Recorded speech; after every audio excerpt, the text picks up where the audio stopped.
കൂടുതൽ ജില്ലകളിൽ ജില്ലാ കളക്ടർമാർ നാളെ പ്രൊഫഷണൽ കോളേജുകൾ ഉൾപ്പെടെയുള്ള വിദ്യാഭ്യാസ സ്ഥാപനങ്ങൾക്ക് അവധി പ്രഖ്യാപിച്ചുകൊണ്ട് ഉത്തരവായിട്ടുണ്ട്.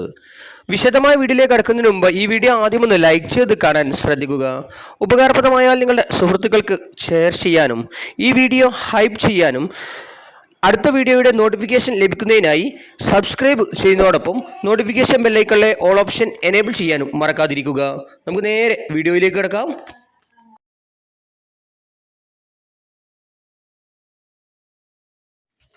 ഇപ്പോൾ വന്ന അറിയിപ്പ് പ്രകാരം നാളെ ജൂലൈ 1 ബുധൻ കണ്ണൂർ ജില്ലയിൽ പ്രൊഫഷണൽ കോളേജുകൾ ഉൾപ്പെടെയുള്ള എല്ലാ വിദ്യാഭ്യാസ സ്ഥാപനങ്ങൾക്കും കണ്ണൂർ ജില്ലാ കലക്ടർ അവധി പ്രഖ്യാപിച്ചു. പ്രൊഫഷണൽ കോളേജുകൾ, സ്കൂളുകൾ, അംഗനവാടികൾ, ട്യൂഷൻ സെൻ്ററുകൾ, ICSE CBSE സ്കൂളുകൾ, കേന്ദ്രീയ വിദ്യാലയങ്ങൾ, മദ്രസകൾ ഉൾപ്പെടെയുള്ള മതവിദ്യാഭ്യാസ സ്ഥാപനങ്ങൾ അടക്കം എല്ലാ വിദ്യാഭ്യാസ സ്ഥാപനങ്ങൾക്കും നാളത്തെ അവധി ബാധകമായിരിക്കും. കേന്ദ്ര കാലാവസ്ഥാ വകുപ്പ് കണ്ണൂർ ജില്ലയിൽ 3 ദിവസം തുടർച്ചയായി ഓറഞ്ച് അലർട്ട് പ്രഖ്യാപിച്ചതിനാലും കനത്ത മഴയ്ക്കുള്ള സാധ്യത ഉള്ളതിനാലുമാണ് നാളെ ജില്ലാ കലക്ടർ അവധി പ്രഖ്യാപിച്ചത്. നേരത്തെ കാസർഗോഡ് ജില്ലാ കലക്ടറും പ്രൊഫഷണൽ കോളേജുകൾ ഉൾപ്പെടെയുള്ള എല്ലാ വിദ്യാഭ്യാസ സ്ഥാപനങ്ങൾക്കും അവധി പ്രഖ്യാപിച്ചിരുന്നു. എന്നാൽ മുൻകൂട്ടി നിശ്ചയിച്ച സർവകലാശാല പൊതുപരീക്ഷകൾക്കും അഭിമുഖങ്ങൾക്കും മാറ്റമുണ്ടായിരിക്കില്ല.